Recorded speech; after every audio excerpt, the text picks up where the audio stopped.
सत गुर प्रसाद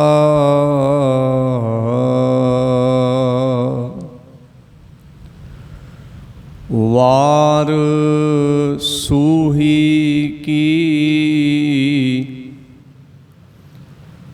सलोकां नाल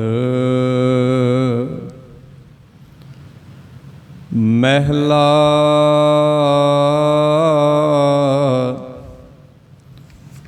तीजा सलोक महला तीजा सूहै वेस दुहागणी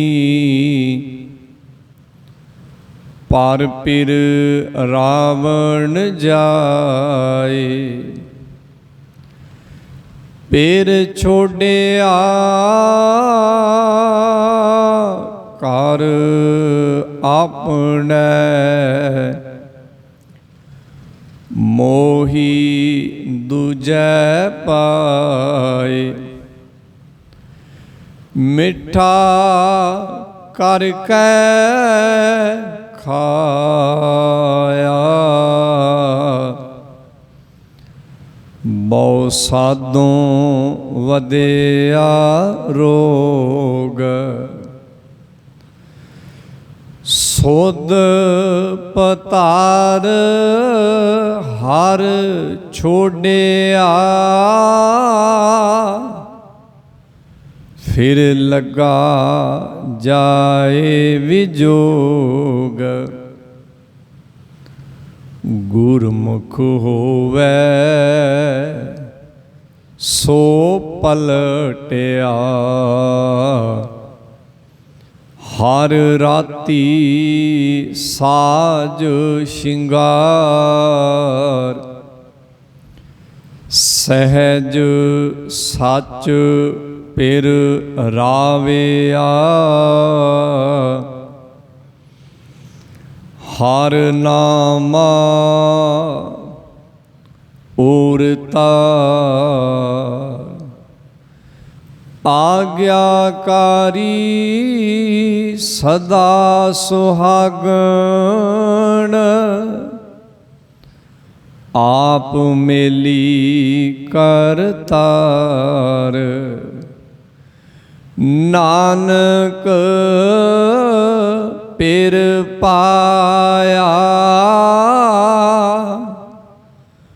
हर साचा सदा सुहागण नार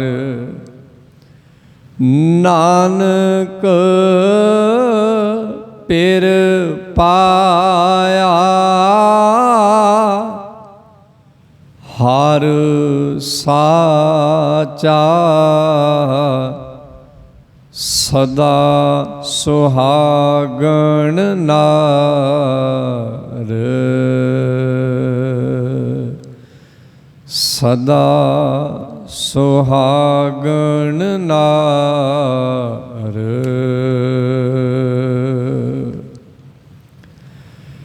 सतगुरु श्री गुरु ग्रंथ साहब महाराज जी दी प्रभात वेले दी सजी साध संगत दे अंदर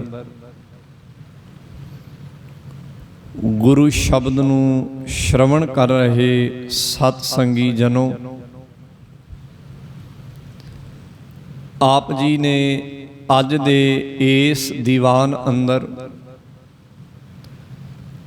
जिस बचन का पाठ श्रवण किया है, ये बचन गुरु ग्रंथ साहब महाराज जी दे पावन अंग 785 राग सूही दे विच सुभाएमान गुरु अमरदास महाराज जी की उचारण की गई वार ਵਾਰ ਸੂਹੀ ਕੀ ਉਸ ਦੀ ਪਹਿਲੀ ਪੌੜੀ ਦੇ ਨਾਲ ਦਰਜ ਪਹਿਲਾ ਸ਼ਲੋਕ ਹੈ। ਆਓ ਇਸ ਬਚਨ ਦੀ ਵਿਚਾਰ ਆਰੰਭ ਕਰਦੇ ਹਾਂ। ਵਿਚਾਰ ਦੀ ਆਰੰਭਤਾ ਤੋਂ ਪਹਿਲਾਂ ਇੱਕ ਵਾਰ ਗੁਰੂ ਬਖਸ਼ੀ ਹੋਈ ਫਤਿਹ ਪ੍ਰਵਾਨ ਕਰਨੀ, ਪਿਆਰ ਸਹਿਤ ਕਹਿਣਾ, ਓ ਵਾਹਿਗੁਰੂ ਜੀ ਕਾ ਖਾਲਸਾ, ਓ ਵਾਹਿਗੁਰੂ ਜੀ ਕੀ ਫਤਿਹ। ਸਤਿਗੁਰੂ ਗੁਰੂ ਅਮਰਦਾਸ ਮਹਾਰਾਜ ਜੀ ਦੇ ਇਸ ਪਾਵਨ ਬਚਨ ਦੀ ਵਿਚਾਰ ਆਰੰਭ ਕਰਨ ਤੋਂ ਪਹਿਲਾਂ ਗੁਰਬਾਣੀ ਦੀ ਤਰਤੀਬ ਬਾਰੇ ਅਤੇ ਉਸ ਤੋਂ ਬਾਅਦ ਵਾਰ ਦੀ ਤਰਤੀਬ ਬਾਰੇ ਸੰਖੇਪ ਜੀ ਪੰਛੀ ਝਾਤ ਅਸੀਂ ਸਾਂਝੀ ਕਰਦੇ ਹਾਂ। ਤਰਤੀਬ ਬਾਣੀ ਨੂੰ ਸਮਝਾਉਣ ਦੇ ਵਿੱਚ ਇੱਕ ਅਹਿਮ ਯੋਗਦਾਨ ਪਾਉਂਦੀ ਹੈ। ਗਾਹੇ ਬਗਾਹੇ ਵਿਚਾਰ ਕਰਦਿਆਂ ਮੈਂ ਗੁਰਬਾਣੀ ਦੀ ਤਰਤੀਬ ਤੁਹਾਡੇ ਨਾਲ ਸਾਂਝੀ ਕਰਦਾ ਰਹਿੰਦਾ ਹਾਂ, ਜਿਸ ਨੂੰ ਅਸੀਂ ਲੜੀ ਵੀ ਆਖਦੇ ਹਾਂ। ਬਾਣੀ ਇੱਕ ਲੜੀ 'ਚ ਹੈ ਤੇ ਉਹ ਲੜੀ ਦੇ ਵਿੱਚ ਵਿਚਾਰ ਹੈ। ਜੇ ਅਸੀਂ ਉਸ ਲੜੀ ਤੇ ਤਰਤੀਬ ਨੂੰ ਨਹੀਂ ਸਮਝਾਂਗੇ ਤਾਂ ਇਹ ਗੱਲ ਕੁਦਰਤਨ ਹੈ ਕਿ ਜਿੱਥੋਂ ਲੜੀ ਟੁੱਟ ਗਈ, ਲੜੀ ਦੇ ਟੁੱਟਣ ਤੋਂ ਬਾਅਦ ਅਗਲੇਰੀ ਵਿਚਾਰ ਆਪਣੇ ਆਪ ਹੀ ਕੁਦਰਤਨ ਗਲਤ ਹੋ ਜਾਏਗੀ। ਇਸ ਨੂੰ ਸਤਿਗੁਰ ਨੇ ਪਵਿੱਤਰ ਬਾਣੀ 'ਚ ਇਉਂ ਵੀ ਲਿਖਿਆ ਹੈ, ਇੱਕਾ ਬਾਣੀ ਇੱਕ ਗੁਰ ਇੱਕੋ ਸ਼ਬਦ ਵਿਚਾਰ। ਗੁਰਬਾਣੀ ਇੱਕ ਖਾਸ ਲੜੀ ਦੇ ਵਿੱਚ ਇੱਕ ਖਾਸ ਬਣਾਈ ਹੋਈ ਤਕਦੀਰ ਦੇ ਅੰਦਰ ਹੈ, ਜਿਸ ਨੂੰ ਸਾਨੂੰ ਸਮਝਣਾ ਪਏਗਾ। ਸੋ ਵਿਚਾਰ ਆਰੰਭ ਕਰਦੇ ਹਾਂ। ਸੰਪੂਰਨ ਗੁਰੂ ਗ੍ਰੰਥ ਸਾਹਿਬ ਮਹਾਰਾਜ ਦੋ ਹਿੱਸਿਆਂ ਦੇ ਵਿੱਚ ਵੰਡਿਆ ਹੋਇਆ ਹੈ। ਇੱਕ ਹਿੱਸਾ ਹੈ ਰਾਗ ਬੱਧ ਬਾਣੀਆਂ ਦਾ ਅਤੇ ਇੱਕ ਹਿੱਸਾ ਹੈ ਰਾਗ ਮੁਕਤ ਬਾਣੀਆਂ ਦਾ। ਰਾਗ ਮੁਕਤ ਬਾਣੀਆਂ ਗੁਰੂ ਗ੍ਰੰਥ ਸਾਹਿਬ ਦੇ ਆਰੰਭ ਵਿੱਚ ਹੀ ਹਨ ਤੇ ਗੁਰੂ ਗ੍ਰੰਥ ਸਾਹਿਬ ਦੇ ਅਖੀਰ ਵਿੱਚ ਵੀ ਹਨ। ਜੋ ਵਿੱਚ ਵਾਲਾ ਹਿੱਸਾ ਹੈ, ਵਿਚਕਾਰਲਾ ਹਿੱਸਾ ਹੈ, ਉਹ ਰਾਗ ਬੱਧ ਬਾਣੀਆਂ ਦਾ ਹੈ। ਜਿਵੇਂ ਅਸੀਂ ਜਪਜੀ ਸਾਹਿਬ ਬਾਣੀ ਪੜ੍ਹਦੇ ਹਾਂ, ਇਹ ਹਿੱਸਾ ਰਾਗ ਮੁਕਤ ਬਾਣੀਆਂ ਚਾਹੁੰਦਾ ਹੈ। ਇਸ ਬਾਣੀ ਉੱਤੇ ਕਿਸੇ ਰਾਗ ਦਾ ਜ਼ਿਕਰ ਨਹੀਂ।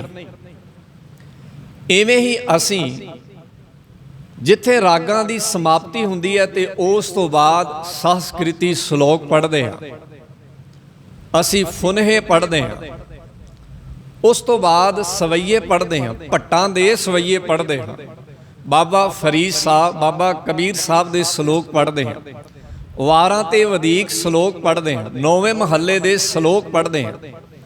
ਇਹ ਸਾਰਾ ਹਿੱਸਾ ਰਾਗ ਮੁਕਤ ਬਾਣੀਆਂ ਦਾ ਹੈ।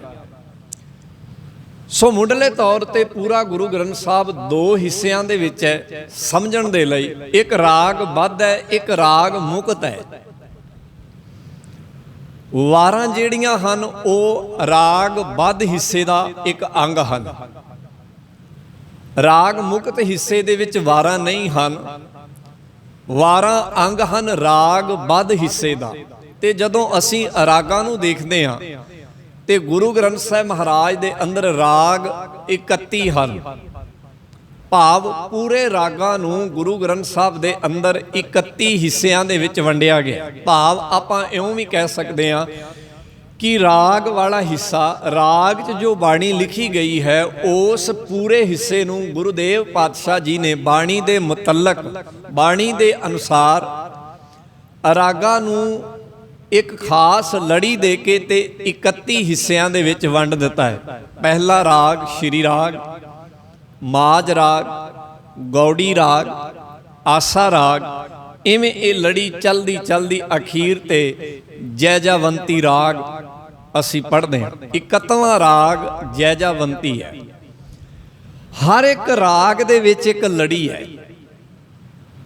ਹਰ ਇੱਕ ਰਾਗ ਦੇ ਵਿੱਚ ਇੱਕ ਖਾਸ ਤਦਬੀਰ ਹੈ, ਇੱਕ ਲੜੀ ਹੈ, ਉਸ ਨੂੰ ਸਮਝੀਏ। ਹੁਣ ਹਰ ਇੱਕ ਰਾਗ 6 ਹਿੱਸਿਆਂ ਦੇ ਵਿੱਚ ਵੰਡਿਆ ਹੈ।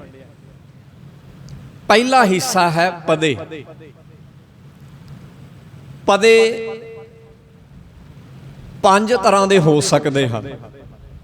ਇੱਕ ਪਦਾ, ਦੋ ਪਦਾ, 30 ਪਦਾ, 4 ਪਦਾ, 5 ਪਦਾ। ਭਾਵ ਜਿਹੜਾ ਪਹਿਲਾ ਹਿੱਸਾ ਹੈ ਉਹ ਆਪਣੇ ਆਪ ਵਿੱਚ 5 ਹਿੱਸਿਆਂ ਦੇ ਵਿੱਚ ਵੰਡਿਆ ਹੋਇਆ। ਦੂਸਰਾ ਹਿੱਸਾ ਹੈ ਅਸ਼ਟਪਦੀ। ਤੀਜਾ ਹਿੱਸਾ ਹੈ ਸ਼ੰਤ। ਚੌਥਾ ਹਿੱਸਾ ਹੈ ਵਿਸ਼ੇਸ਼ ਬਾਣੀ। ਵਿਸ਼ੇਸ਼ ਬਾਣੀ ਤੋਂ ਮੇਰਾ ਭਾਵ ਹੈ ਕਿ ਕਿਸੇ ਰਾਗ ਵਿੱਚ ਕੋਈ ਬਾਣੀ ਆਉਂਦੀ ਹੈ ਤਾਂ ਉਹ ਸ਼ੰਤਾਂ ਤੋਂ ਬਾਅਦ ਆਏਗੀ। ਜਿਵੇਂ ਆਪ ਗੌੜੀ ਰਾਗ ਪੜ੍ਹਦੇ ਹੋ, ਉਸ ਰਾਗ ਵਿੱਚ ਸੁਖਮਨੀ ਸਾਹਿਬ ਦੀ ਬਾਣੀ ਆਉਂਦੀ ਹੈ ਤਾਂ ਸੁਖਮਨੀ ਸਾਹਿਬ ਦੀ ਬਾਣੀ ਸ਼ੰਤਾਂ ਤੋਂ ਬਾਅਦ ਆਏਗੀ। ਜਿੱਥੇ ਸ਼ੰਤ ਖਤਮ ਹੋਣਗੇ ਉਸ ਤੋਂ ਬਾਅਦ ਇਹ ਬਾਣੀ ਆਰੰਭ ਹੋਏਗੀ। ਹੋ ਸਕਦਾ ਇਸ ਤੋਂ ਪਹਿਲਾਂ ਵੀ ਕੋਈ ਬਾਣੀ ਹੋਵੇ, ਪਰ ਜਿਹੜੀ ਵਿਸ਼ੇਸ਼ ਬਾਣੀ ਹੈ ਉਹ ਸ਼ੰਤਾਂ ਦੀ ਸਮਾਪਤੀ ਤੇ ਆਏਗੀ। ਐਸਾ ਨਹੀਂ ਹੋ ਸਕਦਾ ਕਿ ਸ਼ੰਤਾਂ ਤੋਂ ਪਹਿਲਾਂ ਆ ਜਾਏ। ਜੇ ਉਸ ਰਾਗ ਵਿੱਚ ਸ਼ੰਤ ਹਨ ਤੇ ਬਾਣੀ ਉਸ ਤੋਂ ਬਾਅਦ ਹੀ ਆਏਗੀ। ਸੋ ਚੌਥਾ ਹਿੱਸਾ ਹੈ ਵਿਸ਼ੇਸ਼ ਬਾਣੀ। ਪੰਜਵਾਂ ਹਿੱਸਾ ਹੈ ਵਾਰ। ਭਾਵ ਜਦੋਂ ਵਿਸ਼ੇਸ਼ ਬਾਣੀ ਖਤਮ ਹੋ ਜਾਏਗੀ ਤੇ ਵਿਸ਼ੇਸ਼ ਬਾਣੀ ਦੇ ਖਤਮ ਹੋਣ ਤੋਂ ਬਾਅਦ ਹੀ ਉਸ ਰਾਗ ਦੀ ਵਾਰ ਆਏਗੀ। ਤੇ ਜਦੋਂ ਵਾਰ ਖਤਮ ਹੋ ਜਾਏਗੀ ਉਸ ਤੋਂ ਬਾਅਦ ਭਗਤਾਂ ਦੀ ਬਾਣੀ ਆਏਗੀ। ਛੇਵਾਂ ਹਿੱਸਾ। ਤੇ ਭਗਤਾਂ ਦੀ ਬਾਣੀ ਆਉਣ ਤੋਂ ਬਾਅਦ ਜਿੱਥੇ ਭਗਤਾਂ ਦੀ ਬਾਣੀ ਖਤਮ ਹੋ ਗਈ, ਸਮਝ ਲਓ ਇੱਕ ਰਾਗ ਮੁੱਕ ਗਿਆ ਹੈ। ਭਗਤਾਂ ਦੀ ਬਾਣੀ ਤੋਂ ਬਾਅਦ ਫਿਰ ਦੂਜਾ ਰਾਗ ਸ਼ੁਰੂ ਹੋਏਗਾ। ਫਿਰ ਉਹਦੇ ਵਿੱਚ ਫਿਰ ਇਹੀ ਤਰਤੀਬ ਸ਼ੁਰੂ ਹੋ ਜਾਏਗੀ। ਪਹਿਲਾਂ ਪਦੇ ਆਉਣਗੇ, ਫਿਰ ਅਸ਼ਟਪਦੀਆਂ ਆਉਣਗੀਆਂ, ਫਿਰ ਸ਼ੰਤ ਆਉਣਗੇ, ਫਿਰ ਵਿਸ਼ੇਸ਼ ਬਾਣੀ ਆਏਗੀ, ਫਿਰ ਵਾਰ ਆਏਗੀ, ਫਿਰ ਭਗਤਾਂ ਦੀ ਬਾਣੀ ਆਏਗੀ। ਰਾਗ ਖਤਮ ਹੋ ਜਾਏਗਾ, ਫਿਰ ਅਗਲਾ ਰਾਗ ਸ਼ੁਰੂ ਹੋਏਗਾ। ਸੋ ਇਹ ਇੱਕ ਰਾਗ ਦੀ ਇੱਕ ਬਣਾਈ ਹੋਈ ਲੜੀ ਹੈ। ਸੋ ਇਸ ਲੜੀ ਦੇ ਮੁਤਾਬਕ ਜਿਹੜੀ ਵਾਰ ਹੈ ਉਹ ਪੰਜਵੇਂ ਥਾਂ ਤੇ ਆਉਂਦੀ ਹੈ। ਇੱਥੇ ਮੈਂ ਇੱਕ ਗੱਲ ਜ਼ਰੂਰ ਸਾਂਝੀ ਕਰਾਂਗਾ ਕਿ ਕੁਝ ਰਾਗ ਗੁਰੂ ਗ੍ਰੰਥ ਸਾਹਿਬ ਮਹਾਰਾਜ ਦੇ ਐਸੇ ਹਨ ਜਿਨ੍ਹਾਂ ਵਿੱਚ ਸ਼ੰਤ ਨਹੀਂ ਹਨ। ਜੇ ਸ਼ੰਤ ਨਹੀਂ ਹਨ, ਜਾਂ ਕੁਝ ਰਾਗ ਐਸੇ ਹਨ ਜਿਨ੍ਹਾਂ ਵਿੱਚ ਵਿਸ਼ੇਸ਼ ਬਾਣੀਆਂ ਨਹੀਂ, ਜੇ ਉਸ ਰਾਗ ਵਿੱਚ ਵਿਸ਼ੇਸ਼ ਬਾਣੀਆਂ ਨਹੀਂ ਤੇ ਫਿਰ ਵਾਰ ਪਹਿਲਾਂ ਆ ਸਕਦੀ ਹੈ। ਇਹ ਲੜੀ ਇਸ ਤਰ੍ਹਾਂ ਹੀ ਚੱਲਦੀ ਰਹੇਗੀ। ਫਿਰ ਇਸ ਲੜੀ ਦੇ ਵਿੱਚ ਇੱਕ ਖਾਸ ਲੜੀ ਹੋਰ ਹੈ। ਮੰਨ ਲਓ ਪਦੇ ਆਏ, ਪਹਿਲਾ ਹਿੱਸਾ। ਪਦਿਆਂ ਵਿੱਚ ਸਭ ਤੋਂ ਪਹਿਲਾਂ ਗੁਰੂ ਨਾਨਕ ਸਾਹਿਬ ਦੇ ਪਦੇ ਆਉਣਗੇ, ਫਿਰ ਗੁਰੂ ਅਮਰਦਾਸ ਦੇ ਆਉਣਗੇ, ਫਿਰ ਗੁਰੂ ਰਾਮਦਾਸ ਦੇ ਆਉਣਗੇ, ਫਿਰ ਗੁਰੂ ਅਰਜਨ ਸਾਹਿਬ ਦੇ ਆਉਣਗੇ। ਇਵੇਂ ਹੀ ਅਸ਼ਟਪਦੀਆਂ ਆਈਆਂ, ਪਹਿਲਾਂ ਗੁਰੂ ਨਾਨਕ ਸਾਹਿਬ ਦੀਆਂ ਆਉਣਗੀਆਂ, ਫਿਰ ਗੁਰੂ ਅਮਰਦਾਸ ਦੀਆਂ ਆਉਣਗੀਆਂ, ਫਿਰ ਗੁਰੂ ਰਾਮਦਾਸ ਦੀਆਂ ਆਉਣਗੀਆਂ, ਫਿਰ ਗੁਰੂ ਅਰਜਨ ਸਾਹਿਬ ਦੀਆਂ ਆਉਣਗੀਆਂ। ਜੇ ਸ਼ੰਤ ਆਏ ਤੇ ਸ਼ੰਤਾਂ ਵਿੱਚ ਵੀ ਇਸ ਤਰ੍ਹਾਂ ਹੀ ਹੈ। ਪਹਿਲਾਂ ਸ਼ੰਤ ਗੁਰੂ ਨਾਨਕ ਸਾਹਿਬ ਦੇ ਆਉਣਗੇ, ਫਿਰ ਗੁਰੂ ਅਮਰਦਾਸ ਦੇ ਆਉਣਗੇ, ਫਿਰ ਗੁਰੂ ਰਾਮਦਾਸ ਦੇ ਆਉਣਗੇ, ਫਿਰ ਗੁਰੂ ਅਰਜਨ ਸਾਹਿਬ ਦੇ ਆਉਣਗੇ। ਇਹ ਲੜੀ ਵੀ ਟੁੱਟੇਗੀ ਨਹੀਂ। ਸੋ ਇੱਕ ਲੜੀ ਦੇ ਵਿੱਚ ਦੂਜੀ ਲੜੀ ਹੈ। ਅੱਜ ਅਸੀਂ ਗੱਲ ਕਰ ਰਹੇ ਹਾਂ ਵਾਰ ਦੀ। ਹੁਣ ਮੈਂ ਵਾਰ ਬਾਰੇ, ਵਾਰ ਕੀ ਹੈ? ਵਾਰ ਗੁਰੂ ਗ੍ਰੰਥ ਸਾਹਿਬ ਮਹਾਰਾਜ ਦੀ ਬਾਣੀ ਵਿੱਚ ਲਿਖੇ ਹੋਏ ਰਾਗਾਂ ਦੇ ਵਿੱਚ ਰਾਗਾਂ ਦਾ ਉਹ ਪੰਜਵਾਂ ਹਿੱਸਾ ਹੈ ਜੋ ਗੁਰੂ ਗ੍ਰੰਥ ਸਾਹਿਬ ਮਹਾਰਾਜ ਦੇ ਅੰਦਰ ਗਿਣਤੀ ਦੇ ਵਿੱਚ 22 ਹਨ। 22 ਵਾਰਾਂ ਨੇ ਗੁਰੂ ਗ੍ਰੰਥ ਸਾਹਿਬ ਦੀ ਬਾਣੀ ਵਿੱਚ। ਇਹ 22 ਵਾਰਾਂ ਜਿਹੜੀਆਂ ਹਨ ਇਹ ਦੋ ਹਿੱਸਿਆਂ 'ਚ ਵੰਡੀਆਂ ਹੋਈਆਂ ਨੇ। 20 ਵਾਰਾਂ ਉਹ ਹਨ ਜਿਨ੍ਹਾਂ ਦੀਆਂ ਪੌੜੀਆਂ ਦੇ ਨਾਲ ਸ਼ਲੋਕ ਹਨ, ਅਤੇ 2 ਵਾਰਾਂ ਉਹ ਹਨ ਜਿਨ੍ਹਾਂ ਦੀਆਂ ਪੌੜੀਆਂ ਦੇ ਨਾਲ ਸ਼ਲੋਕ ਨਹੀਂ। ਉਹ 2 ਵਾਰਾਂ ਹਨ। ਪਹਿਲੀ ਵਾਰ ਹੈ ਬਸੰਤ ਕੀ ਵਾਰ, ਮਹਲ ਪੰਜਵਾਂ, ਬਸੰਤ ਰਾਗ ਦੇ ਵਿੱਚ। ਅਤੇ ਦੂਜੀ ਵਾਰ ਹੈ ਰਾਮਕਲੀ ਕੀ ਵਾਰ ਰਾਏ ਬਲਵੰਡ ਤਥਾ ਸਤੈ ਡੂਮ ਆਖੀ। ਭਾਈ ਸਾਹਿਬ ਭਾਈ ਸੱਤਾ ਜੀ ਤੇ ਭਾਈ ਸਾਹਿਬ ਭਾਈ ਬਲਵੰਡ ਜੀ ਦੀ ਕਹੀ ਹੋਈ ਰਾਮਕਲੀ ਕੀ ਵਾਰ, ਉਹਦੇ ਵਿੱਚ ਵੀ ਕੱਲੀਆਂ ਪੌੜੀਆਂ ਹੀ ਹਨ, ਸ਼ਲੋਕ ਨਹੀਂ ਹਨ। ਹੁਣ ਇੱਥੇ ਮੈਂ ਇੱਕ ਗੱਲ ਜ਼ਰੂਰ ਸਾਂਝੀ ਕਰਾਂਗਾ, ਜਦੋਂ ਗੁਰੂ ਸਾਹਿਬ ਨੇ ਵਾਰਾਂ ਲਿਖੀਆਂ ਸਨ ਤਾਂ ਵਾਰਾਂ ਦਾ ਅਰਥ ਪੌੜੀਆਂ ਹੁੰਦਾ ਹੈ। ਵਾਰਾਂ ਦੀਆਂ ਪੌੜੀਆਂ ਦੇ ਨਾਲ ਸ਼ਲੋਕ ਨਹੀਂ ਸਨ, ਕੇਵਲ ਪੌੜੀਆਂ ਹੀ ਪੌੜੀਆਂ ਸਨ।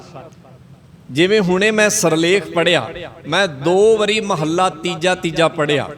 ਹੋ ਸਕਦਾ ਤੁਹਾਡੇ ਮਨ ਵਿੱਚ ਵੀ ਸ਼ੰਕਾ ਆ ਜਾਏ ਕਿ ਸ਼ਾਇਦ ਬਾਬਾ ਜੀ ਭੁੱਲ ਗਏ ਹੋਣਗੇ, ਪਹਿਲਾਂ ਪੜ੍ਹ ਦਿੱਤਾ ਮਹੱਲਾ ਤੀਜਾ, ਫਿਰ ਪੜ੍ਹ ਦਿੱਤਾ ਸ਼ਲੋਕ ਮਹੱਲਾ ਤੀਜਾ। ਨਹੀਂ,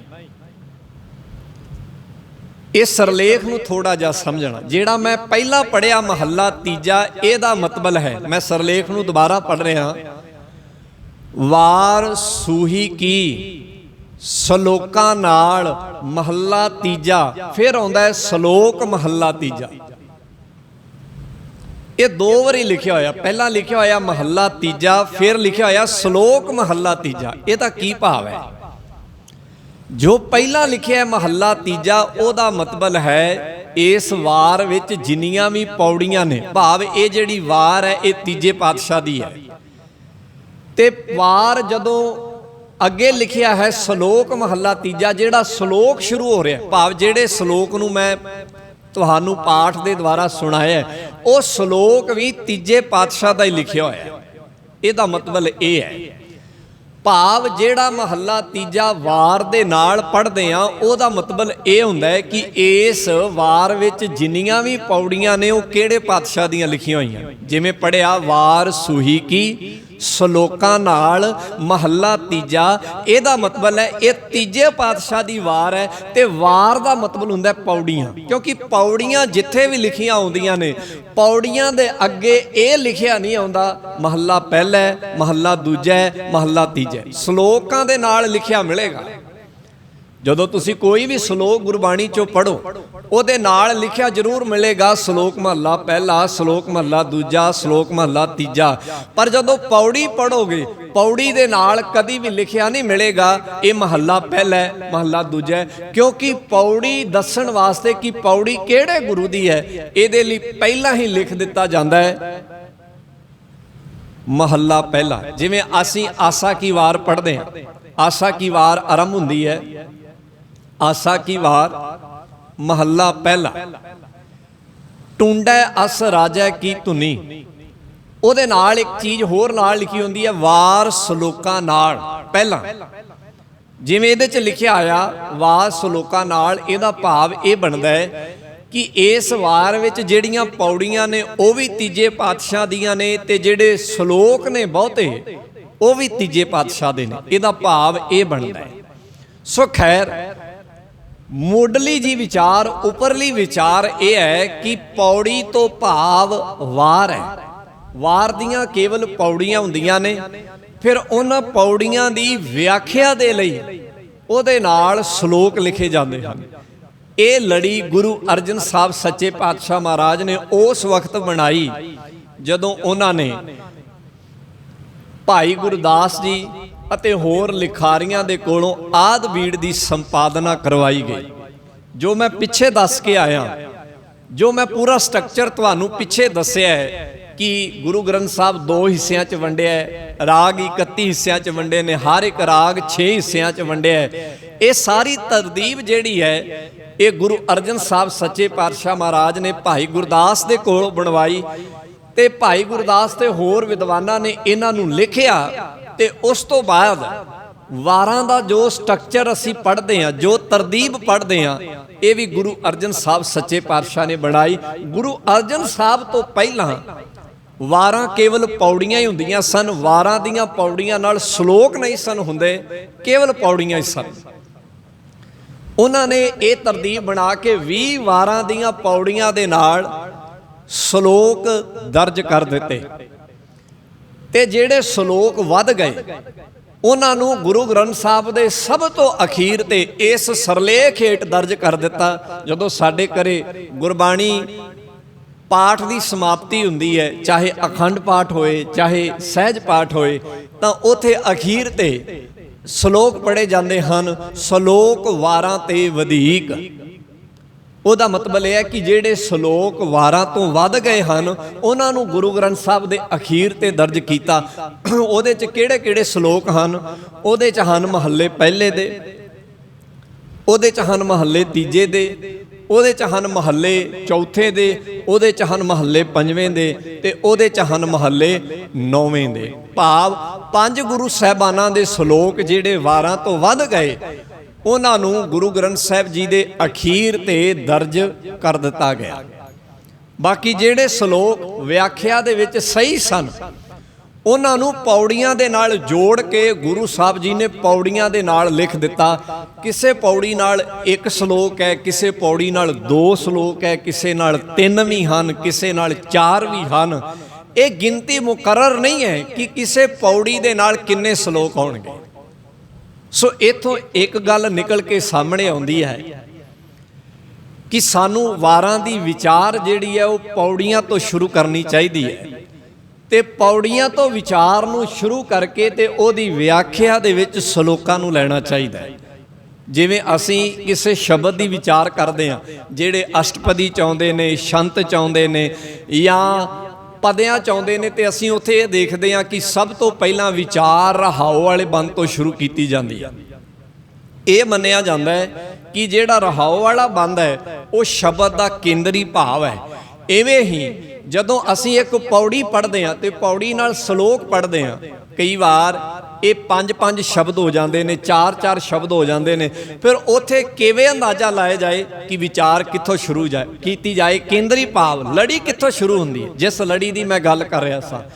ਸੋ ਬਹੁਤੇ ਵਿਦਵਾਨ ਇਸ ਗੱਲ ਨਾਲ ਸਹਿਮਤ ਹਨ, ਜਿਵੇਂ ਪ੍ਰੋਫੈਸਰ ਸਾਹਿਬ ਸਿੰਘ ਜੀ ਜਾਂ ਸਿੰਘ ਸਭਾ ਦੇ ਬਹੁਤੇ ਵਿਦਵਾਨ ਜਿਨ੍ਹਾਂ ਨੇ ਸਿੰਘ ਸਭਾ ਦੇ ਤਰੀਕੇ ਦੇ ਨਾਲ, ਭਾਵ ਸਿੰਘ ਸਭਾਈ ਤਰੀਕੇ ਦੇ ਨਾਲ ਗੁਰਬਾਣੀ ਦੀ ਵਿਆਖਿਆ ਕੀਤੀ ਹੈ। ਉਹ ਕਹਿੰਦੇ ਹਨ ਕਿ ਪੌੜੀ ਤੋਂ ਵਿਚਾਰ ਨੂੰ ਸ਼ੁਰੂ ਕਰੋ, ਉਸ ਵਿਚਾਰ ਨਾਲ ਸ਼ਲੋਕਾਂ ਨੂੰ ਜੋੜੋ। ਪਹਿਲਾਂ ਪਹਿਲੇ ਸ਼ਲੋਕ ਨੂੰ ਜੋੜੋ, ਫਿਰ ਦੂਜੇ ਸ਼ਲੋਕ ਨੂੰ ਜੋੜੋ, ਜਿੰਨੇ ਵੀ ਸ਼ਲੋਕ ਹਨ ਉਹਦੇ ਨਾਲ ਜੋੜ ਕੇ ਤੇ ਇੱਕ ਨਿਚੋੜ ਕੱਢੋ ਕਿ ਇਸ ਪੌੜੀ 'ਚ ਗੁਰੂ ਜੀ ਕੀ ਕਹਿੰਦੇ ਹਨ ਤੇ ਸ਼ਲੋਕਾਂ 'ਚ ਕੀ ਕਹਿੰਦੇ ਹਨ। ਆਪਸ ਵਿੱਚ ਇੱਕ ਅੰਤਰ ਸੰਬੰਧ ਹੈ, ਤੇ ਜੇ ਅਸੀਂ ਪੌੜੀ ਨੂੰ ਅਲੱਗ ਕਰ ਦਈਏ, ਸ਼ਲੋਕਾਂ ਨੂੰ ਅਲੱਗ ਕਰ ਦਈਏ, ਤੇ ਹੋ ਸਕਦਾ ਅਸੀਂ ਉਹਦੇ 'ਚ ਜੁੜੇ ਹੋਏ ਅੰਤਰ ਸੰਬੰਧ ਨੂੰ ਨਹੀਂ ਜੋੜ ਸਕਾਂਗੇ। ਅਖੀਰਲੀ ਗੱਲ ਕਹਿ ਕੇ ਮੈਂ ਅੱਜ ਦੀ ਵਿਚਾਰ ਆਰੰਭ ਕਰਾਂਗਾ। ਗੁਰੂ ਗ੍ਰੰਥ ਸਾਹਿਬ ਮਹਾਰਾਜ ਦੀ ਬਾਣੀ ਅੰਦਰ ਕੁਝ ਵਾਰਾਂ ਐਸੀਆਂ ਹਨ ਜਿਨ੍ਹਾਂ ਦੇ ਉੱਪਰ ਧੁਨੀਆਂ ਵੀ ਦਰਜ ਹਨ।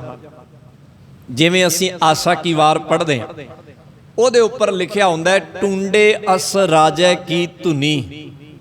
ਜਾਂ ਕੁਝ ਹੋਰ ਵਾਰਾਂ ਨੇ, ਜਿਵੇਂ ਅਸੀਂ ਮਾਝ ਕੀ ਵਾਰ ਪੜ੍ਹਦੇ ਹਾਂ, ਮਾਝ ਕੀ ਵਾਰ ਦੇ ਉੱਪਰ ਵੀ ਧੁਨੀ ਲਿਖੀ ਆਉਂਦੀ ਹੈ, ਮਲਕ ਮਰੀਦ ਤਥਾ ਚੰਦਰਹੜਾ ਕੀ ਧੁਨੀ। ਕੁਝ ਧੁਨੀਆਂ ਵੀ ਗੁਰੂ ਗ੍ਰੰਥ ਸਾਹਿਬ ਦੀ ਬਾਣੀ ਵਿੱਚ ਦਰਜ, ਵਾਰਾਂ ਦੇ ਉੱਪਰ ਦਰਜ ਹਨ। ਇਹਦੇ ਬਾਰੇ ਸਾਡੇ ਪੰਥ ਵਿੱਚ 2 ਤਰ੍ਹਾਂ ਦੀ ਵਿਚਾਰ ਹੈ। ਕੁਝ ਸੱਜਣ ਕਹਿੰਦੇ ਹਨ ਕਿ ਇਹ ਧੁਨੀਆਂ ਗੁਰੂ ਅਰਜਨ ਸਾਹਿਬ ਸੱਚੇ ਪਾਤਸ਼ਾਹ ਮਹਾਰਾਜ ਨੇ ਹੀ ਦਰਜ ਕੀਤੀਆਂ ਹਨ। ਕੁਝ ਸੱਜਣ ਇਹ ਕਹਿੰਦੇ ਹਨ ਕਿ ਜਦੋਂ 6ਵੇਂ ਪਾਤਸ਼ਾਹ ਮਹਾਰਾਜ ਜੀ ਨੇ ਸ਼੍ਰੀ ਅਕਾਲ ਤਖਤ ਸਾਹਿਬ ਭਾਵ ਅਕਾਲ ਬੂੰਗਾ ਦੀ ਸਿਰਜਣਾ ਕੀਤੀ ਹੈ, ਤੇ ਉਸ ਤੋਂ ਬਾਅਦ ਢਾਡੀਆਂ ਨੂੰ ਸਿੱਖ ਪੰਥ ਦੇ ਅੰਦਰ ਅਹਿਮ ਜਗ੍ਹਾ ਦਿੱਤੀ ਹੈ, ਤੇ ਉਹਨਾਂ ਨੇ ਆਪ ਆਪਣੀ ਰਹਿਨਮਾਈ ਦੇ ਹੇਠ ਇਹਨਾਂ ਵਾਰਾਂ ਦੇ ਉੱਪਰ ਧੁਨੀਆਂ ਨੂੰ ਦਰਜ ਕੀਤਾ ਹੈ। ਸੋ ਨਿਚੋੜ ਇਹ ਹੈ, ਚਾਹੇ 5ਵੇਂ ਪਾਤਸ਼ਾਹ ਨੇ ਦਰਜ ਕੀਤਾ ਹੈ, ਚਾਹੇ 6ਵੇਂ ਪਾਤਸ਼ਾਹ ਨੇ ਦਰਜ ਕੀਤਾ ਹੈ, ਸਾਡੇ ਵਾਸਤੇ ਮਾਣ ਵਾਲੀ ਗੱਲ ਇਹ ਹੈ ਕਿ ਸਾਡੇ ਗੁਰੂ ਦੇ ਕੋਲ ਸਭ ਅਖਤਿਆਰ ਨੇ। ਉਹ ਬਾਣੀ ਵਿੱਚ ਕੁਝ ਵੀ ਵੱਧ ਘੱਟ ਕਰ ਸਕਦੇ ਹਨ। ਸਾਨੂੰ ਇਸ ਬਹਿਸ 'ਚ ਨਹੀਂ ਪੈਣਾ ਚਾਹੀਦਾ ਕਿ 5ਵੇਂ ਪਾਤਸ਼ਾਹ ਨੇ ਕੀਤਾ ਜਾਂ 6ਵੇਂ ਪਾਤਸ਼ਾਹ ਨੇ ਕੀਤਾ, ਜੋਤ ਇੱਕ ਹੀ ਹੈ। ਅਸੀਂ ਇਹ ਗੱਲ ਜਦੋਂ ਪੜ੍ਹਦੇ ਹਾਂ, ਅਰਜਨ ਕਾਇਆ ਪਲਟ ਕੈ ਮੂਰਤ ਹਰ ਗੋਬਿੰਦ ਸਵਾਰੀ, ਤੇ ਕੋਈ ਫਰਕ ਨਹੀਂ ਚਾਹੇ ਉਹ ਕੰਮ ਗੁਰੂ ਅਰਜਨ ਸਾਹਿਬ ਨੇ ਕੀਤਾ ਹੈ, ਚਾਹੇ ਉਹ ਕੰਮ ਗੁਰੂ ਹਰਗੋਬਿੰਦ ਸਾਹਿਬ ਨੇ ਕੀਤਾ ਹੈ, ਕੀਤਾ ਗੁਰੂ ਜੋਤ ਨੇ ਹੈ। ਜੋ ਕਾਰਜ ਗੁਰੂ ਜੋਤ ਨੇ ਬਾਣੀ 'ਚ ਕੀਤਾ ਹੈ ਉਹ ਸਾਨੂੰ ਸਿਰ ਮੱਥੇ ਪ੍ਰਵਾਨ ਹੈ। ਪਰ ਜੋ ਬਾਣੀ ਦੇ ਨਾਲ ਛੇੜਛਾੜ ਜਾਂ ਇਉਂ ਕਹਿ ਲਓ ਬਾਣੀ ਦੇ ਵਿੱਚ ਬਦਲਾਅ ਗੁਰੂ ਜੋਤ ਤੋਂ ਬਾਹਰ ਕਿਸੇ ਹੋਰ ਨੇ ਕਰਨ ਦੀ ਕੋਸ਼ਿਸ਼ ਕੀਤੀ ਹੈ ਤਾਂ ਉਹ ਸਿੱਖ ਨੂੰ ਪ੍ਰਵਾਨ ਨਹੀਂ। ਉਹਦੇ ਬਾਰੇ ਸਿੱਧਾ ਸਿੱਧਾ ਬਾਣੀ ਦੇ ਵਿੱਚ ਜ਼ਿਕਰ ਹੈ, ਜਿਨ ਗੁਰ ਗੋਪਿਆ ਆਪਣਾ ਤੇ ਨਰ ਬੁਰਿਆਰੀ।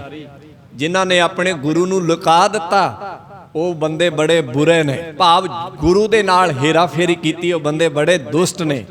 ਜਿਨ ਗੁਰ ਗੋਪਿਆ ਆਪਣਾ ਤੇ ਨਰ ਬੁਰਿਆਰੀ, ਹਰ ਤਿਨ ਕਾ ਦਰਸ਼ਨ ਨਾ ਕਰੋ ਪਾਪਿਸ਼ਟ ਹਤਿਆਰੀ। ਗੁਰੂ ਨੇ ਉਹਨਾਂ ਨੂੰ ਪਾਪੀ ਤੇ ਹਤਿਆਰੇ ਆਖਿਆ। ਖੈਰ, ਇਹ ਵਿਚਾਰ ਸੀ ਵਾਰ ਦੀ ਤਰਤੀਬ ਬਾਰੇ। ਸੋ ਮੈਂ ਤੁਹਾਡੇ ਸਾਹਮਣੇ ਸ਼ਲੋਕ ਪੜ੍ਹਿਆ ਸੀਗਾ, ਪਰ ਅਸੀਂ ਜਿਵੇਂ ਸਿੰਘ ਸਭਾ ਦੀ ਇੱਕ ਲਹਿਰ ਦੇ ਵਿੱਚ ਇਹ ਵਿਚਾਰ ਨੂੰ ਸਾਡੇ ਵਿਦਵਾਨਾਂ ਨੇ ਲਿਖਿਆ। ਅੱਜ ਤੋਂ ਇਹ ਸੂਹੀ ਕੀ ਵਾਰ ਦੀ ਵਿਚਾਰ ਆਰੰਭ ਹੋ ਰਹੀ ਹੈ, ਜੋ ਰਾਗਾਂ ਦੇ ਵਿੱਚ ਪੰਜਵਾਂ ਹਿੱਸਾ ਹੈ। ਸੋ ਮੈਂ ਸਰਲੇਖ ਤੋਂ ਥੋੜਾ ਜਿਹਾ ਵਿਆਖਿਆ ਕਰਕੇ ਤੇ ਉਸ ਤੋਂ ਬਾਅਦ ਅਸੀਂ ਪੌੜੀ ਤੋਂ ਵਿਚਾਰ ਆਰੰਭ ਕਰਕੇ ਸ਼ਲੋਕਾਂ ਨੂੰ ਨਾਲ ਜੋੜ ਕੇ ਤੇ ਇਸ ਪੌੜੀ ਦੇ ਨਿਚੋੜ ਨੂੰ ਸਮਝਣ ਦੀ ਕੋਸ਼ਿਸ਼ ਕਰਿਆ ਕਰਾਂਗੇ। ਸੋ ਇਹ ਵਾਰ ਆਰੰਭ ਹੁੰਦੀ ਹੈ, ਏਕ ਓੰਕਾਰ ਸਤਿਗੁਰ ਪ੍ਰਸਾਦ। ਪਰਮੇਸ਼ਰ ਇੱਕ ਹੈ, ਉਹ ਇੱਕ ਰਸ ਵਿਆਪਕ ਹੈ, ਉਹ ਸੱਚ ਹੈ ਤੇ ਗੁਰੂ ਦੀ ਕਿਰਪਾ ਨਾਲ ਉਸ ਦੀ ਲੋ ਸਾਨੂੰ ਮਹਿਸੂਸ ਹੁੰਦੀ ਹੈ। ਵਾਰ ਸੂਹੀ ਕੀ, ਇਹ ਵਾਰ ਸੂਹੀ ਰਾਗ ਦੀ ਹੈ। ਸ਼ਲੋਕਾਂ ਨਾਲ, ਇਹਦੇ ਨਾਲ ਸ਼ਲੋਕ ਵੀ ਹਨ। ਮੈਂ ਪਹਿਲਾਂ ਵੀ ਜ਼ਿਕਰ ਕਰ ਆਇਆ ਇਹ ਸਰਲੇਖ ਕਿਉਂ ਲਿਖਿਆ ਗਿਆ ਸ਼ਲੋਕਾਂ ਨਾਲ। ਇਹਦਾ ਮਤਲਬ ਇਹ ਜਿਹੜਾ ਮੈਂ ਪਹਿਲਾਂ ਦੱਸ ਕੇ ਆਇਆ ਕਿ ਪਹਿਲਾਂ ਜਦੋਂ ਗੁਰੂ ਗ੍ਰੰਥ ਸਾਹਿਬ ਦੀ ਤਰਤੀਬ ਨਹੀਂ ਸੀ ਬਣੀ, ਆਦ ਬੀੜ ਨਹੀਂ ਸੀ ਬਣੀ, ਉਦੋਂ ਵਾਰਾਂ ਦੀਆਂ ਪੌੜੀਆਂ ਨਾਲ ਸ਼ਲੋਕ ਨਹੀਂ ਸੀ ਹੁੰਦੇ, ਕੇਵਲ ਪੌੜੀਆਂ ਹੁੰਦੀਆਂ ਸੀਗੀਆਂ, ਸ਼ਲੋਕ ਅਲੱਗ ਹੁੰਦੇ ਸੀ, ਪੌੜੀਆਂ ਅਲੱਗ ਹੁੰਦੀਆਂ ਸੀਗੀਆਂ। ਇਹ ਤਾਂ ਗੁਰੂ ਅਰਜਨ ਸਾਹਿਬ ਸੱਚੇ ਪਾਤਸ਼ਾਹ ਮਹਾਰਾਜ ਨੇ ਅਣਥੱਕ ਮਿਹਨਤ ਕੀਤੀ ਹੈ, ਭਾਈ ਗੁਰਦਾਸ ਜੀ ਹੁਣਾਂ ਨੇ ਅਣਥੱਕ ਮਿਹਨਤ ਕੀਤੀ ਹੈ ਤੇ ਹਰ ਇੱਕ ਪੌੜੀ ਦੇ ਨਾਲ ਮਿਲਦੇ ਸ਼ਲੋਕ ਦਰਜ ਕੀਤੇ ਨੇ। ਤੁਸੀਂ ਧਿਆਨ ਨਾਲ ਪੜ੍ਹਿਓ। ਜਦੋਂ ਕੋਈ ਵਾਰ ਖਤਮ ਹੁੰਦੀ ਹੈ, ਵਾਰ ਦੇ ਖਤਮ ਹੋਣ ਤੇ ਇੱਕ ਸ਼ਬਦ ਪੜਿਆ ਜਾਂਦਾ ਹੈ। ਆਸਾ ਕੀ ਵਾਰ ਤੁਸੀਂ ਦਰਬਾਰ ਸਾਹਿਬ ਤੋਂ ਸੁਣਦੇ ਹੋ। ਜਦੋਂ ਅਖੀਰ ਤੇ ਆਸਾ ਕੀ ਵਾਰ ਖਤਮ ਹੋਏ, ਧਿਆਨ ਦੇਣਾ, ਅਖੀਰਲੀ ਪੌੜੀ ਜਦੋਂ ਰਾਗੀ ਸਿੰਘ ਪੜਨ, ਵੱਡੇ ਕੀਆਂ ਵਡਿਆਈਆਂ ਕਿਛ ਕਹਿਣ ਨਾ ਜਾਏ, ਇਹ ਪੌੜੀ ਜਿੱਥੇ ਖਤਮ ਹੋਏਗੀ, ਸੋ ਕਰਤਾ ਕਾਦਰ ਕਰੀਮ ਦੇ ਜੀਆਂ ਰਿਜਕ ਸੰਭਾਏ, ਸਾਈ ਕਾਰ ਕਮਾਵਣੀ ਤੁਰ ਛੋਡੀ ਤਿੰਨੇ ਪਾਏ, ਨਾਨਕ ਏਕੀ ਬਾਹਰੀ ਹੋਰ ਦੂਜੀ ਨਾਹੀ ਜਾਏ, ਸੋ ਕਰੇ ਜੇ ਤਿਸੈ ਰਜ਼ਾਏ। ਇਹ ਤੋਂ ਬਾਅਦ ਇੱਕ ਲਫ਼ਜ਼ ਜੋ ਪੜ੍ਹਦੇ ਨੇ ਸ਼ੁੱਧ, ਰਾਗੀ ਸਿੰਘ ਉਹਨੂੰ ਨਖੇੜ ਕੇ ਪੜ੍ਹਦੇ ਨੇ। ਕਦੀ ਦਰਬਾਰ ਸਾਹਿਬ ਤੋਂ ਧਿਆਨ ਨਾਲ ਸੁਣਨਾ। ਵਾਰਾਂ ਦੀਆਂ ਜਿੱਥੇ ਸਮਾਪਤੀ ਹੁੰਦੀ ਆ, ਅਖੀਰਲੀ ਪੌੜੀ ਆਉਂਦੀ ਆ, ਉਹਦੇ ਪਿੱਛੇ ਦੋ ਲਫ਼ਜ਼ ਲਿਖੇ ਮਿਲਦੇ ਨੇ, ਸ਼ੁੱਧ ਤੇ ਸ਼ੁੱਧ ਕੀਚੈ। ਇਹ ਕੀ ਹੈ? ਹਾਲਾਂਕਿ ਇਹ ਬਾਣੀ ਦਾ ਹਿੱਸਾ ਨਹੀਂ ਹੈ, ਇਹ ਹਿੰਦਸਿਆਂ ਤੋਂ ਬਾਹਰ ਨੇ। ਹਿੰਦਸਿਆਂ ਤੋਂ ਮੇਰਾ ਮਤਲਬ ਹੈ ਜਿਹੜੀਆਂ ਦੋ ਲਾਈਨਾਂ ਲੱਗੀਆਂ ਹੁੰਦੀਆਂ ਉਹਨਾਂ ਨੂੰ ਹਿੰਦਸੇ ਕਹਿੰਦੇ ਹਨ। ਜਿਹੜੀ ਚੀਜ਼ ਉਹਨਾਂ ਤੋਂ ਅੰਦਰ ਲਿਖੀ ਹੋਈ ਹੈ ਉਹ ਬਾਣੀ ਹੈ, ਤੇ ਜਿਹੜੀ ਉਸ ਤੋਂ ਹਿੰਦਸਿਆਂ ਤੋਂ ਬਾਹਰ ਲਿਖੀ ਹੋਈ ਹੈ ਉਹ ਬਾਣੀ ਲਈ ਦਿੱਤੇ ਹੋਏ ਸੰਕੇਤ ਨੇ। ਉਹ ਕਈ ਤਰ੍ਹਾਂ ਦੇ ਨੇ। ਉਹ ਗਿਣਤੀ ਦੇ ਵਿੱਚ ਵੀ ਸੰਕੇਤ ਨੇ, ਜਿਵੇਂ ਗਿਣਤੀ ਆਉਂਦੀ ਹੈ 1 2 3 4। ਉਹ ਸੰਕੇਤ ਜਿਹੜੇ ਹਨ ਕਿਸੇ ਹੋਰ ਚੀਜ਼ ਦੇ ਵੀ ਹੋ ਸਕਦੇ ਨੇ। ਜਿਵੇਂ ਗੁਰੂ ਰਾਮਦਾਸ ਦੇ ਸ਼ਬਦ ਪੜ੍ਹੋ ਤਾਂ ਉਹ ਜਿੱਥੇ ਖਤਮ ਹੁੰਦੇ ਨੇ ਉਹਨਾਂ ਦੇ ਥੱਲੇ ਲਿਖਿਆ ਹੁੰਦਾ ਛੱਕਾ। ਧਿਆਨ ਦੇਣਾ, ਗੁਰੂ ਰਾਮਦਾਸ ਮਹਾਰਾਜ ਦੇ ਸ਼ਬਦ ਜਿੱਥੇ ਖਤਮ ਹੁੰਦੇ ਨੇ ਕਈ ਵਾਰ ਉਹਨਾਂ ਦੇ ਲਿਖਿਆ ਹੁੰਦਾ ਛੱਕਾ। ਤੇ ਛੱਕਾ ਦਾ ਮਤਲਬ ਹੁੰਦਾ ਹੈ ਇੱਥੇ 6 ਸ਼ਬਦਾਂ ਦਾ ਇੱਕ ਜੋੜ ਖਤਮ ਹੋ ਗਿਆ, ਭਾਵ ਜਿੱਥੇ 6 ਸ਼ਬਦ ਇਕੱਠੇ ਆ ਜਾਣ ਤੇ ਉਸ ਤੋਂ ਬਾਅਦ ਇਹ ਲਿਖਿਆ ਆ ਜਾਂਦਾ ਛੱਕਾ। ਛੱਕਾ ਤੋਂ ਬਾਅਦ ਭਾਵ ਹੈ ਇੱਥੇ 6 ਸ਼ਬਦਾਂ ਦਾ ਇੱਕ ਜੋੜ ਖਤਮ ਹੋ। ਇਸ ਤਰ੍ਹਾਂ ਦੀਆਂ ਬਹੁਤ ਚੀਜ਼ਾਂ ਨੇ। ਕਈ ਵਾਰੀ ਇਹ ਚੀਜ਼ ਕਿਸੇ ਸ਼ਬਦ ਦੇ ਖਤਮ ਹੋਣ ਦੇ ਥੱਲੇ ਆ ਜਾਂਦੀ ਹੈ, ਕਈ ਵਾਰੀ ਉੱਪਰ ਵੀ ਆ ਜਾਂਦੀ ਹੈ। ਉੱਪਰ ਵੀ ਆਉਂਦੀ ਗੌੜੀ ਰਾਗ ਵਿੱਚ ਅਸੀਂ ਪੜ੍ਹਦੇ ਹਾਂ, ਜਿੱਥੇ ਲਿਖਿਆ ਹੁੰਦਾ ਹੈ ਸ਼ਲੋਕ ਮਹੱਲਾ ਪੰਜਵਾਂ, ਸ਼ਲੋਕ ਮਹੱਲਾ ਪੰਜਵਾਂ ਤੇ ਨਾਲ ਲਿਖਿਆ ਹੁੰਦਾ ਹੈ ਬਾਬਾ ਕਬੀਰ ਸਾਹਿਬ ਜੀ ਦਾ ਨਾਮ, ਨਾਲ ਰਲਾਏ ਲਿਖਿਆ ਮਹੱਲਾ ਪੰਜਵਾਂ। ਐਵੇਂ ਕਰਕੇ ਇੱਕ ਸਰਲੇਖ ਹੁੰਦਾ ਹੈ ਭਗਤਾਂ ਦੀ ਬਾਣੀ ਵਿੱਚ, ਪੂਰਾ ਮੈਨੂੰ ਵਿਸਰ ਗਿਆ, ਭਗਤਾਂ ਦੀ ਬਾਣੀ ਭਾਵ ਕਬੀਰ ਸਾਹਿਬ ਦੀ ਬਾਣੀ ਵਿੱਚੋਂ ਤੁਸੀਂ ਪੜ੍ਹ ਕੇ ਵੇਖੋਗੇ ਤਾਂ ਉੱਥੇ ਵੀ ਲਿਖਿਆ ਹੁੰਦਾ ਉਹ ਸ਼ਬਦ ਜਿਹੜਾ ਹੈ ਉਹ ਸ਼ਬਦ ਦੋ ਜਣਿਆਂ ਦਾ ਲਿਖਿਆ ਹੋਇਆ, ਭਾਵ ਦੋ ਮਹਾਂਪੁਰਖਾਂ ਦਾ। ਉਹਦੇ ਉੱਪਰ ਵੀ ਇਹ ਸਰਲੇਖ ਲਿਖਿਆ ਹੁੰਦਾ ਹੈ, ਭਾਵ ਅੱਧੇ ਤੋਂ ਜ਼ਿਆਦਾ ਉਹ ਬਾਬਾ ਕਬੀਰ ਸਾਹਿਬ ਜੀ ਦਾ ਹੈ ਤੇ ਉਹਦੇ ਵਿੱਚ ਕੁਝ ਲਾਈਨਾਂ ਜਿਹੜੀਆਂ ਹਨ ਉਹ ਗੁਰੂ ਅਰਜਨ ਸਾਹਿਬ ਦੀਆਂ ਵੀ ਹਨ। ਸੋ ਮੈਂ ਜ਼ਿਕਰ ਕਰ ਰਿਹਾ ਸਾਂ ਜਿਹੜੇ ਇਹ ਸ਼ੁੱਧ ਤੇ ਸ਼ੁੱਧ ਕੀਚੇ ਲਿਖਿਆ ਹੁੰਦਾ, ਇਹਦਾ ਮਤਲਬ ਕੀ ਹੈ? ਇਹਦਾ ਮਤਲਬ ਇਹ ਹੈ, ਇਹ ਬਾਕੀ ਬਾਣੀ ਚ ਕਾਹਤੋਂ ਨਹੀਂ ਲਿਖਿਆ ਹੁੰਦਾ। ਇਹ ਜਪਜੀ ਸਾਹਿਬ ਦੇ ਮਗਰ ਨਹੀਂ ਲਿਖਿਆ ਆਇਆ, ਇਹ ਸੁਖਮਨੀ ਸਾਹਿਬ ਦੇ ਮਗਰ ਨਹੀਂ ਲਿਖਿਆ ਆਇਆ, ਇਹ ਆਨੰਦ ਸਾਹਿਬ ਦੇ ਮਗਰ ਨਹੀਂ ਲਿਖਿਆ ਆਇਆ, ਇਹ ਸ਼ਲੋਕ ਵਾਰਾਂ ਤੇ ਵਧੀਕ ਦੇ ਮਗਰ ਨਹੀਂ ਲਿਖਿਆ ਆਇਆ। ਇਹ ਵਾਰਾਂ ਦੇ ਮਗਰ ਹੀ ਕਿਉਂ ਲਿਖਿਆ ਹੁੰਦਾ? ਇਹਦੇ ਬਾਰੇ ਸਾਡੇ ਵਿਦਵਾਨਾਂ ਨੇ, ਖੋਜਾਰਥੀਆਂ ਨੇ ਇਹ ਗੱਲ ਲਿਖੀ ਹੈ ਕਿ ਜਦੋਂ ਵਾਰਾਂ ਦੇ ਨਾਲ ਸ਼ਲੋਕ ਲਿਖੇ ਜਾ ਰਹੇ ਸਨ, ਗੁਰੂ ਅਰਜਨ ਸਾਹਿਬ ਜੀ ਇਹ ਸ਼ਲੋਕ ਲਿਖਵਾ ਰਹੇ ਸਨ ਵਾਰਾਂ ਦੀਆਂ ਪੌੜੀਆਂ ਦੇ ਨਾਲ, ਤਾਂ ਤੁਸੀਂ ਵੇਖੋ ਕਈ ਵਾਰ ਕੀ ਹੁੰਦਾ ਹੈ, ਇੱਕ ਪੌੜੀ ਦੇ ਨਾਲ 2-2, 3-3 ਜਾਂ 4-4 ਗੁਰੂ ਸਾਹਿਬਾਨਾਂ ਦੇ ਸ਼ਲੋਕ ਵੀ ਆ ਜਾਂਦੇ ਨੇ। ਉੱਥੇ ਸ਼ੁੱਧ ਤੇ ਸ਼ੁੱਧ ਕੀਚੇ ਤਾਂ ਲਿਖਿਆ ਗਿਆ ਜਦੋਂ ਭਾਈ ਗੁਰਦਾਸ ਜੀ ਨੇ ਵਾਰ ਲਿਖ ਦਿੱਤੀ ਤੇ ਨਾਲ ਸ਼ਲੋਕ ਲਿਖ ਦਿੱਤੇ, ਉਹਨੂੰ ਗੁਰੂ ਅਰਜਨ ਸਾਹਿਬ ਜੀ ਨੇ ਦੁਬਾਰਾ ਆਪਣੀ ਨਜ਼ਰਸਾਨੀ ਵਿੱਚ ਲਿਆ। ਜੇ ਤੇ ਵੇਖਿਆ ਕਿ ਲੜੀ 'ਚ ਠੀਕ ਹੈ, ਵਾਰਾਂ ਦੇ ਪੌੜੀਆਂ ਦੇ ਨਾਲ ਸ਼ਲੋਕ ਸਹੀ ਦਰਜ ਨੇ, ਫਿਰ ਤਾਂ ਲਿਖ ਦਿੱਤਾ ਸ਼ੁੱਧ, ਵੀ ਇਹ ਠੀਕ ਹੈ, ਇਹਨੂੰ ਛੇੜਨ ਦੀ ਲੋੜ ਨਹੀਂ। ਤੇ ਜੇ ਵੇਖਿਆ ਕਿ ਇਹਦੇ 'ਚ ਕਿਤੇ ਕੋਈ ਦਿੱਕਤ ਹੈ, ਕੋਈ ਸ਼ਲੋਕ ਦੇ ਨਾਲ, ਕੋਈ ਪੌੜੀ ਦੇ ਨਾਲ ਕੋਈ ਚੀਜ਼ ਅੱਗੇ ਪਿੱਛੇ ਲਿਖੀ ਗਈ ਹੈ, ਉੱਥੇ ਲਿਖ ਦਿੱਤਾ ਸ਼ੁੱਧ ਕੀਚਾ ਹੈ ਕਿ ਇਹਨੂੰ ਦੁਬਾਰਾ ਵੇਖੋ। ਕਿੰਨੀ ਮਿਹਨਤ ਕੀਤੀ ਹੋਈ। ਪਹਿਲਾਂ ਭਾਈ ਗੁਰਦਾਸ ਜੀ ਲਿਖਦੇ ਹਨ, ਨਾਲ ਹੋਰ ਸਿੱਖ ਲਿਖਦੇ ਹਨ, ਫਿਰ ਗੁਰੂ ਅਰਜਨ ਸਾਹਿਬ ਜੀ ਪੜ੍ਹਦੇ ਹਨ, ਫਿਰ ਉਹਦੀ ਲੜੀ ਦੇਖਦੇ ਹਨ, ਫਿਰ ਭਾਈ ਗੁਰਦਾਸ ਜੀ ਵੇਖਦੇ ਹਨ। ਸਾਡੇ ਵਾਸਤੇ ਇਹ ਗੱਲ ਬੜੀ ਮਾਮੂਲੀ ਹੈ, ਕਿਉਂਕਿ ਸਾਨੂੰ ਤੇ ਪੱਕਿਆ ਪਕਾਇਆ ਤੇ ਪਰੋਸਿਆ ਮਿਲਿਆ ਹੈ, ਸਾਡੇ ਕੋਲੋਂ ਖਾਧਾ ਵੀ ਨਹੀਂ ਜਾਂਦਾ। ਸਾਨੂੰ ਇਹ ਚੀਜ਼ ਲੱਗਦੀ ਹੈ ਕਿ ਇਹ ਬੜਾ ਸੌਖਾ ਹੈ, ਪਰ ਜਦੋਂ ਇਤਿਹਾਸ 'ਚ ਵੜ ਕੇ ਵੇਖੀਏ ਤੇ ਪਤਾ ਲੱਗਦਾ ਕਿ ਕਿੰਨੀ ਅਣਥੱਕ ਮਿਹਨਤ ਹੈ, ਕਿੰਨੇ ਦਿਨ ਉਹਨਾਂ ਨੇ ਚੌਂਕੜਾ ਮਾਰ ਕੇ ਤੇ ਕੱਲੇ ਕੱਲੇ ਅੱਖਰ ਨੂੰ, ਕੱਲੀ ਕੱਲੀ ਲਾਈਨ ਨੂੰ, ਕੱਲੇ ਕੱਲੇ ਸ਼ਲੋਕ ਨੂੰ, ਪੌੜੀ ਨੂੰ ਨਿੱਠ ਕੇ ਵੇਖਿਆ ਹੋਏਗਾ। ਕਿੰਨੇ ਦਿਨ ਤੇ ਕਿੰਨੀਆਂ ਰਾਤਾਂ ਜਿਹੜੀਆਂ ਹਨ ਉਹਨਾਂ ਨੇ ਚੌਂਕੜੇ ਮਾਰ ਕੇ ਤੇ ਇਸ ਬਾਣੀ ਦੇ ਬੋਇਥ ਨੂੰ ਤਿਆਰ ਕੀਤਾ ਹੋਏਗਾ। ਸੋ ਇਸ ਗੱਲ ਨੂੰ ਸਮਝਿਓ, ਉਸ ਕੀਤੀ ਹੋਈ ਗੁਰੂ ਅਰਜਨ ਸਾਹਿਬ ਸੱਚੇ ਪਾਤਸ਼ਾਹ ਦੀ ਮਿਹਨਤ ਤੇ ਭਾਈ ਗੁਰਦਾਸ ਜੀ ਦੀ ਉਸ ਲਗਨ ਨੂੰ ਅਸੀਂ ਭੁੱਲੀਏ ਨਾ। ਅੱਜ ਸਾਡੇ ਵਾਸਤੇ ਬੜਾ ਸੌਖਾ ਹੈ ਕਿ ਸ਼ਬਦ ਪੜ੍ਹਦਿਆਂ ਉਹਦੇ ਵਿੱਚ ਕੋਈ ਰਾਮ ਰਾਮ, ਕੋਈ ਅੱਲਾ ਅੱਲਾ, ਕੋਈ ਵਾਹਿਗੁਰੂ ਵਾਹਿਗੁਰੂ ਵਾੜ ਦਿੰਦਾ ਹੈ। ਸਾਡੇ ਵਾਸਤੇ ਗੱਲ ਬੜੀ ਸੌਖੀ ਹੈ, ਕੋਈ ਗੱਲ ਨਹੀਂ, ਕਿਉਂਕਿ ਅਸੀਂ ਤੇ ਇੱਕ ਰੌਂ 'ਚ ਲੱਗੇ ਹੋਏ ਹਾਂ, ਅੱਖਾਂ ਮੀਟ ਕੇ ਤੇ ਢੋਲਕੀ ਦੀ ਲੈਣ ਨਾਲ ਲੱਗੇ ਹੋਏ ਹਾਂ। ਜੋ ਮਰਜ਼ੀ ਸ਼ਬਦ ਦੇ ਵਿੱਚ ਪੜ੍ਹੀ ਜਾਓ, ਇੱਥੇ ਕਿਸੇ ਨੇ ਕਹਿਣਾ ਥੋੜਾ ਹੈ। ਇਹ ਗੱਲਾਂ ਕਹੀਆਂ ਵੀ ਨਹੀਂ ਜਾ ਸਕਦੀਆਂ, ਇਹ ਗੱਲਾਂ ਤੇ ਸਮਝੀਆਂ ਜਾ ਸਕਦੀਆਂ ਨੇ ਕਿ ਗੁਰੂ ਸਾਹਿਬ ਜੀ ਨੇ ਇੱਕ ਲੱਗ ਗਲਤ ਨਾ ਹੋ ਜਾਏ, ਇੱਕ ਕਿਤੇ ਇਹ ਨਾ ਹੋ ਜਾਏ ਕਿ ਉਹ ਸ਼ਲੋਕ ਪਹਿਲੇ ਪਾਤਸ਼ਾਹ ਦਾ ਲਿਖਿਆ ਤੇ ਉਹਦੇ ਨਾਲ ਕਿਤੇ ਦੂਜਾ ਪਾਤਸ਼ਾਹ ਨਾ ਲਿਖਿਆ ਜਾਏ, ਇੰਨੀ ਕੁ ਗੱਲ ਨਾ ਹੋ ਜਾਏ। ਹਾਲਾਂਕਿ ਜੇ ਗੁਰੂ ਅਰਜਨ ਸਾਹਿਬ ਚਾਹੁੰਦੇ ਤੇ ਕਹਿ ਸਕਦੇ ਸਨ, ਭਾਈ ਗੁਰਦਾਸ ਜੀ ਕੋਈ ਗੱਲ ਨਹੀਂ, ਸਾਰੀ ਬਾਣੀ ਕੋਈ ਗੁਰੂਆਂ ਦੀ ਹੈ, ਲਿਖ ਦਿਓ ਕਿਸੇ ਦੇ ਨਾਲ ਮਹੱਲਾ ਪਹਿਲਾ, ਕਿਸੇ ਦੇ ਨਾਲ ਮਹੱਲਾ ਦੂਜਾ, ਕੋਈ ਫਰਕ ਨਹੀਂ ਪੈਂਦਾ। ਨਹੀਂ, ਉੱਥੇ ਤੇ ਜੇ ਇੱਕ ਪੰਕਤੀ ਵੀ ਬਾਬਾ ਕਬੀਰ ਸਾਹਿਬ ਦੇ ਸ਼ਬਦਾਂ 'ਚ ਲਿਖੀ ਹੈ ਤੇ ਉੱਪਰ ਲਿਖਿਆ ਹੈ ਕਿ ਇਹ ਸ਼ਬਦ ਬਾਬਾ ਕਬੀਰ ਸਾਹਿਬ ਦਾ ਹੈ, ਪਰ ਇਹਦੇ 'ਚ ਦੋ ਲੈਣਾ ਮੇਰੀਆਂ ਵੀ ਨੇ, ਕਿ ਕਿਤੇ ਕੱਲ ਨੂੰ ਕੋਈ ਇਹ ਨਾ ਆਖੇ ਕਿ ਗੁਰੂ ਅਰਜਨ ਸਾਹਿਬ ਮਹਾਰਾਜ ਨੇ ਲਿਖੀ ਹੋਈ ਬਾਣੀ ਦੇ ਵਿੱਚ ਧੱਕਾ ਕੀਤਾ ਹੈ। ਹੁਣ ਆਪ ਅੰਦਾਜ਼ਾ ਲਾ ਲਓ ਕਿ ਅਸੀਂ ਕਿੱਥੇ ਖੜੇ ਹਾਂ, ਸਾਡੀ ਅਵਸਥਾ ਕਿੱਥੇ ਖੜੀ ਹੈ। ਹਾਲਾਂਕਿ ਅਸੀਂ ਉਸ ਵੇਲੇ ਸ਼ਰਧਾ 'ਚ ਭਿੱਜੇ ਹੁੰਦੇ ਹਾਂ। ਸ਼ਰਧਾ ਚੰਗੀ ਵੀ ਹੈ ਤੇ ਸ਼ਰਧਾ ਮਾੜੀ ਵੀ ਹੈ, ਦੋਵੇਂ ਗੱਲਾਂ ਨੇ। ਸ਼ਰਧਾ ਚੰਗੀ ਵੀ ਹੈ, ਗੁਰਦੇਵ ਮਹਾਰਾਜ ਸ਼ਰਧਾ ਦੀ ਗੱਲ ਬਾਣੀ 'ਚ ਕਰਦੇ ਨੇ। ਅਸੀਂ ਭਿੱਜ ਕੇ ਕੋਈ ਕੰਮ ਕਰੀਏ ਭਾਵ ਵਿੱਚ, ਇਹ ਗੱਲ ਠੀਕ ਹੈ, ਪਰ ਗੁਰਦੇਵ ਕਹਿੰਦੇ ਇਹ ਵੀ ਗੱਲ ਯਾਦ ਰੱਖੀ, ਸ਼ਰਧਾ ਤੇ ਇੱਕ ਸ਼ਿਕਾਰੀ ਦੇ ਵਿੱਚ ਵੀ ਬੜੀ ਹੁੰਦੀ ਹੈ, ਜਦੋਂ ਉਹ ਬੜੇ ਝੁਕ ਕੇ ਤੇ ਬੜੀ ਵਜ਼ਨ ਦੇ ਨਾਲ ਆਪਣਾ ਨਿਸ਼ਾਨਾ ਜਿਹੜਾ ਹੈ ਬੜੇ ਸ਼ਾਂਤ ਤਰੀਕੇ ਦੇ ਨਾਲ ਸਾਹਮਣੇ ਸ਼ਿਕਾਰ ਤੇ ਮਾਰਦਾ ਹੈ।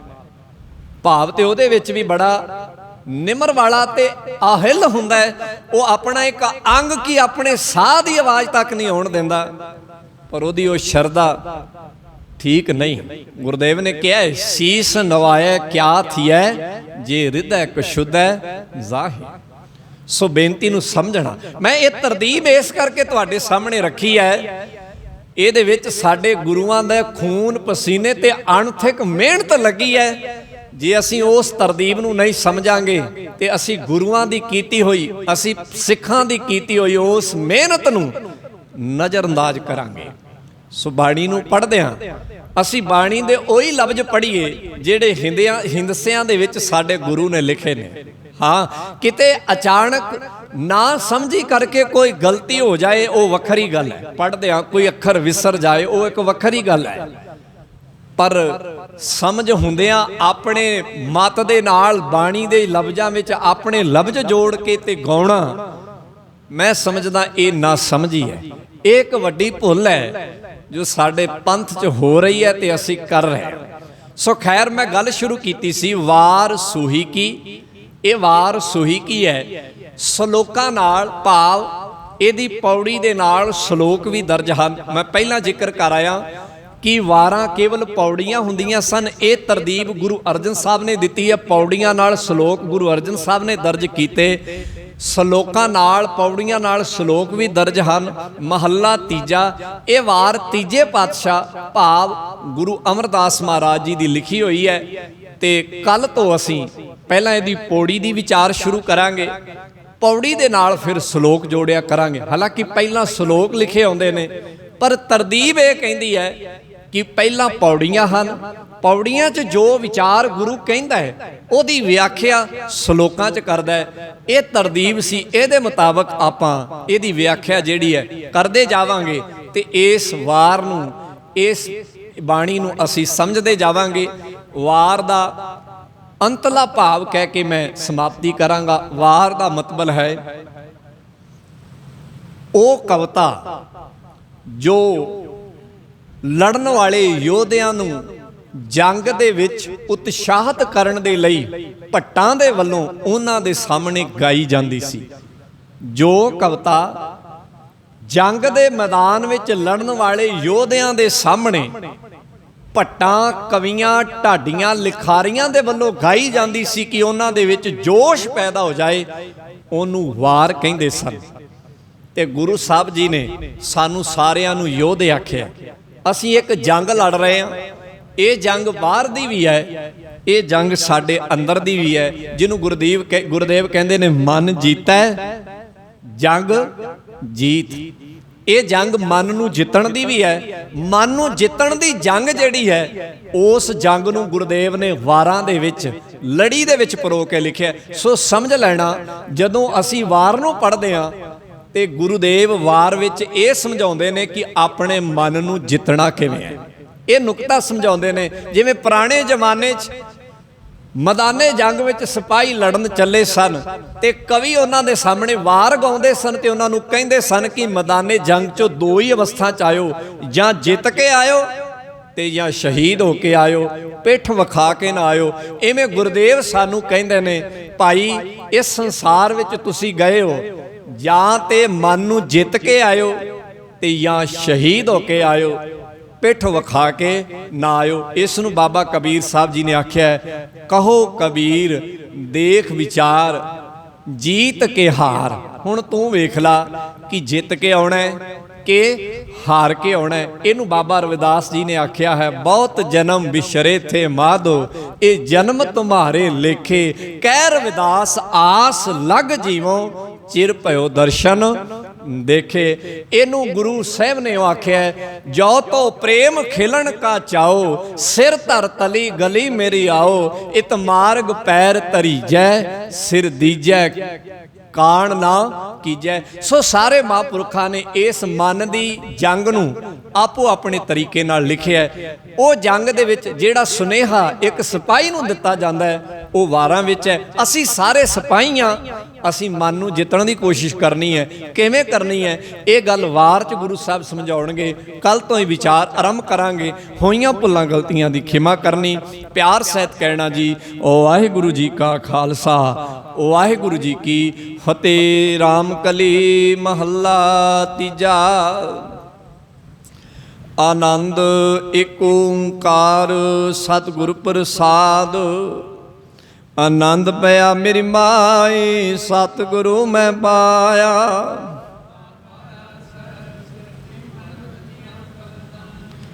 ਰਾਗ